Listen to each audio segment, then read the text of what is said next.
பெண்களை தவறாக பயன்படுத்துகிற நிலை நிச்சயம் மாறும். தமிழ்நாடு முழுக்க எல்லா இடத்துலையும் இது இருக்கு. அதுக்கு மிக முக்கிய காரணம் மது, கஞ்சா இதுதான். அதனால இன்னைக்கு திமுகவை சேர்ந்த ஒருவரை பற்றி ஒரு செய்தி வந்திருக்கு. அவரை கட்சி பதவியிலிருந்து நீக்கியிருக்காங்க. இது மட்டும் பத்தாதுங்க. இன்னைக்கு சம்மன் வழங்கப்பட்டிருக்கிறது ஆகாஷ் அப்படிங்கிறவருக்கு.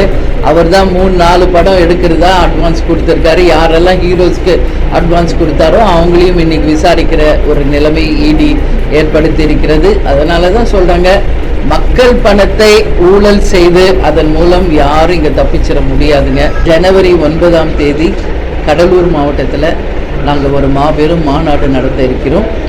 அப்பொழுது உறுதியாக தேமுதிக யாருடன் கூட்டணி அமைத்திருக்கிறது, எத்தனை தொகுதி, யார் வேட்பாளர் என்பதெல்லாம் உங்களுக்கு அறிவிப்போம்.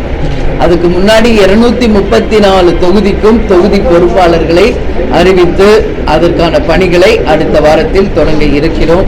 அதற்கப்புறம் சுற்றுப்பிரயாணம் தமிழ்நாடு முழுக்க விஜய பிரபாகர் ஒரு பக்கம், நான் ஒரு பக்கம் நேரடியாக எங்கள் தொண்டர்களையும் மக்களையும் சந்திக்கின்ற ஒரு ப்ரோக்ராம் இருக்குங்க. அதற்கு பிறகு தாங்க அந்த கூட்டணியை பற்றி நம்ம சொல்லணும். இந்த அரக்கோணத்தில் இளம்பெண் ஒருவர் ஆமாம் பார்த்தங்க. பாலியல் வன்கொடுமை மிக மோசமாக போயிட்டு இருக்குங்க. இப்போ தான் பொள்ளாச்சி வழக்கில் ஒரு மிகப்பெரிய தீர்ப்பை நமது நீதி அரசர்கள் கொடுத்துருக்குறாங்க. அதுக்கு நான் தலை வணங்குறேன்.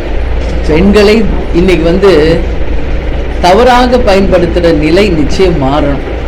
தமிழ்நாடு முழுக்க எல்லா இடத்துலையும் இது இருக்கு. அதுக்கு மிக முக்கிய காரணம் மது, கஞ்சா இதுதான். வேலை இல்லை.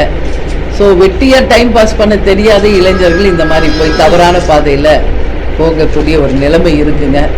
அதனால் இன்னைக்கு திமுகவை சேர்ந்த ஒருவரை பற்றி ஒரு செய்தி வந்திருக்கு. அவரை கட்சி பதவியிலிருந்து நீக்கியிருக்காங்க. இது மட்டும் பத்தாதுங்க. கடுமையான தண்டனை வழங்கும் போது தான், எப்படி இப்போ பொள்ளாச்சி வழக்கில் ஆயுள் தண்டனை எப்படி கொடுத்துருக்காங்களோ அது போல இந்த மாதிரி தவறுகள் செய்பவர்கள் யாராக இருந்தாலும் கடுமையான தண்டனை வழங்கும் போது தான் இதற்கு நிரந்தரமாக தீர்வு காண முடியும் என்பதில் எந்த சந்தேகமும் இல்லை.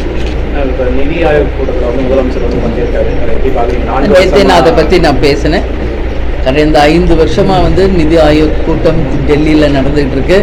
முதல் முறை அவங்க மினிஸ்டர் அனுப்புனாங்க. செகண்ட் டைம் அவங்களுக்கு அனுப்புனாலும் அவங்களுக்கு அப்பாயின்மெண்ட் அவங்க கொடுக்கல. கடந்த முறை அவர் ஒரு வாட்டி ஃபாரின் போயிட்டாருன்னு விளக்கம் சொல்கிறாங்க திமுகவில். பட் இந்த முறை அவரே நேரடியாக செல்ல இருக்கிறார். அதுக்கு கேட்டால் 2261 கோடி கல்வி நிதி கவர்மெண்ட்லேருந்து வரணும், மத்திய அரசுலேருந்து. அதை பெறுவதற்கு போகிறோம் அப்படின்னு முதலமைச்சர் அவர்கள் சொல்லியிருக்காரு. பொறுத்திருந்து பார்ப்போம்.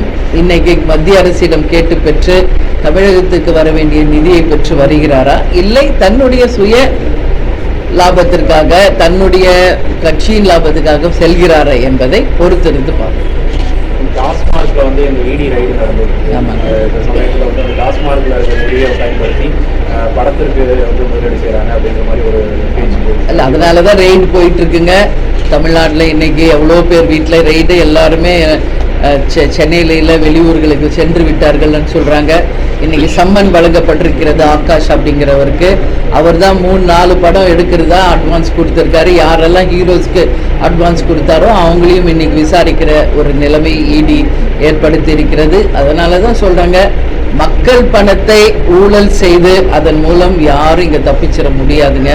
அதனால் நிச்சயமாக தவறு செய்பவர்கள் தண்டனைக்கு உரியவர்களாக நிச்சயம் வருவார்கள் என்பதில் மாற்று கருத்தில். அது யாராக இருந்தாலும் சரிங்க, யாராக இருந்தாலும் தவறு செய்தால் தண்டனை அனுபவித்து தான் தீரும்.